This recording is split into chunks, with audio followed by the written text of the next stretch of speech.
In the name of Allah who is merciful and most beneficent. Assalamu alaikum. Today my topic is Ozymandias.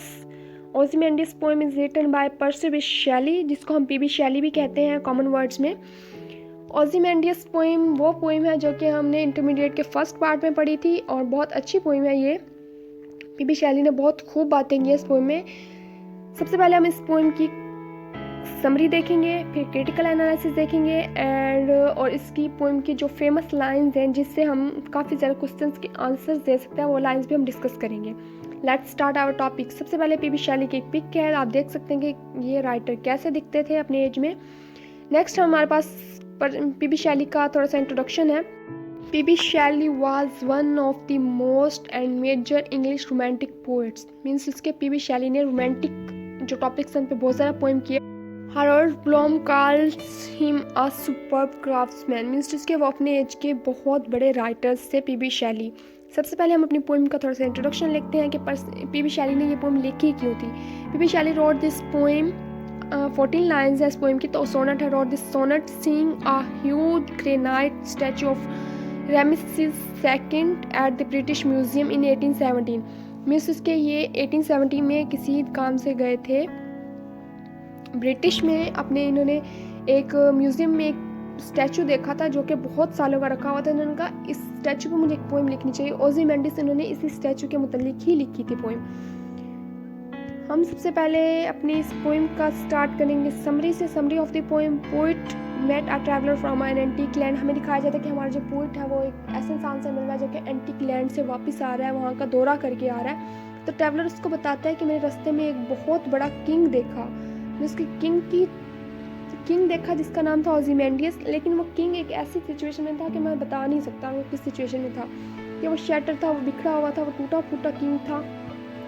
लेकिन उस एक बात है, वो ट्रैवलर कहता है एक बात मैं बताना चाहूँगा कि उस किंग को बनाने वाले ओzymandias का स्कल्पचर जिसने बनाया, स्कल्पटर जो बनाने वाला था वो बहुत ज़्यादा माहिर था. क्योंकि इतने सालों के बाद जबकि उसका मुजस्मा जो है रेजा हो चुका है, लेकिन उसके जिसने उसको बनाया उसके जज्बात को चेहरे के नकाश में ऐसा उभारा है कि वो अभी तक वैसे के वैसे हैं. उसके चेहरे पे वो क्रोफर, तनकीदी होंठों की शिकन और जो भी रोब दबदबा था वो बनाने वाले उसके चेहरे पे इस तरह से बनाया कि अभी तक वो चीज़ें उसके चेहरे पर जाहिर है.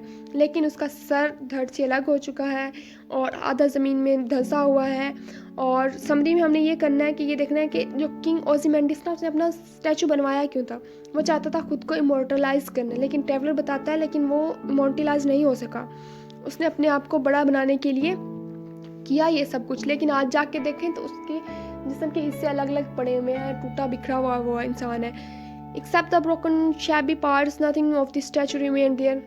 ट्रैवलर लास्ट में ये बात बताता है कि वहाँ पे उसने अपने आप को इमोर्टलाइज करने की ट्राई की थी, लेकिन वहाँ पे उसके टूटे फूटे स्टैचू के हिस्सों के अलावा कोई चीज़ भी नहीं है जो कि उसके रोब दबदबे को जाहिर करे.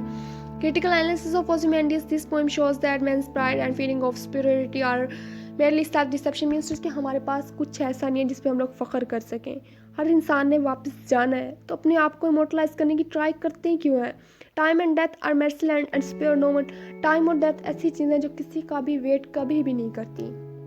ये दो चीज़ें ऐसी हैं, कभी किसी का वेट इन्होंने किया हो ना तो हम मान जाएं कि ये चीज़ें भी हैं. कभी किसी का वेट नहीं करता time and death. The powerful statue of Ozymandias broken and helpless in the desert. बिल्कुल टूटा फूटा पड़ा है, किसी काम का नहीं है वो. Nothing immortal in this world. हमारी स्टोरी का ये है कि इस दुनिया में कोई चीज़ इमोर्टल नहीं है, बिल्कुल भी इमोर्टल नहीं है. Ozymandias ने बहुत ज़्यादा मुजालिम किए थे. ये जो बादशाह था बहुत ज़्यादा जुल्म करता था. इसने बहुत ट्राई की कि मैं अपना कुछ ना कुछ इस दुनिया में छोड़ दूँ जिससे मुझे दुनिया याद करे. लेकिन ऐसा कुछ नहीं हो सका. कुछ साल उसका मुजस्मा जो था उसकी पूजा की गई होगी, उसका रखा गया होगा, लेकिन लास्ट में वो सहरा में अकेला पड़ा, कोई भी नहीं है वहाँ पे. लास्ट में वापस ये एक दो पिक्स हैं स्टैचू की. Nothing beside remains. इस पिक्चर के साथ ये कैप्शन इसलिए लिखा, आप देख सकें किस तरह से बुरी हालत में स्टैचू टूट के गिरा हुआ है. इसके नज़दीक कोई इंसान नहीं, कोई चीज़ नहीं, ये सहरा में अकेला पड़ा हुआ है.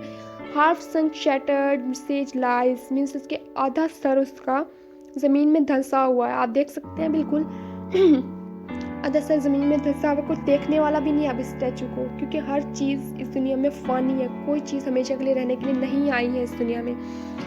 My name is Ozymandias king of kings. ये वो लाइन्स हैं जो कि ओzymandias के पैरों के पास लिखने वाले ने बहुत बहुत दिल से लिखी थी ये लाइन्स, क्योंकि उसको हुक्म दिया गया था ऐसा लिखने का.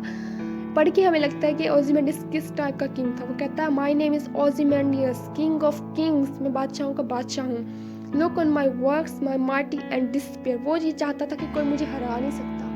मेरी तरफ देखो, मेरे काम की तरफ देखो और फिर तुम नाउमीद हो जाओगे। कोई आज तक ऐसा वॉरियर आया ही नहीं है कि जो मुझे हरा सके। लेकिन इस पोएम में हमने देखा कि वो किस तरह से टूटा फूटा, बिल्कुल बिखरा हुआ पड़ा है और उसको देखने वाला, उसके जानने वाला, कोई पहचान करने वाला नहीं है जो कहे कि हाँ ओzymandias भी एक इंसान था। लेकिन इस पोएम के जो एक बात है वो ये थी, the sculptor had excellently carved out the passions on the stony face of the king. ये बात इसलिए हम इस बात में बार बार कर रहे हैं क्योंकि उस टाइम के स्कल्पचर्स बहुत खूबसूरत बनाया करते थे। स्कल्पटर जो थे, स्कल्पचर अपने बहुत खूबसूरत मुजस्मत साजी बहुत खूबसूरत अंदाज में किया करते थे कि उनके चेहरे पे हर किस्म का जो एक्सप्रेशन था वो बहुत अच्छे से शो होता था।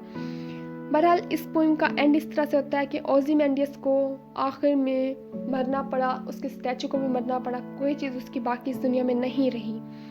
इस तरह से ये दावा करने वाले कि किंग ऑफ किंग्स कभी भी नहीं रहते, उनको जाना पड़ता है।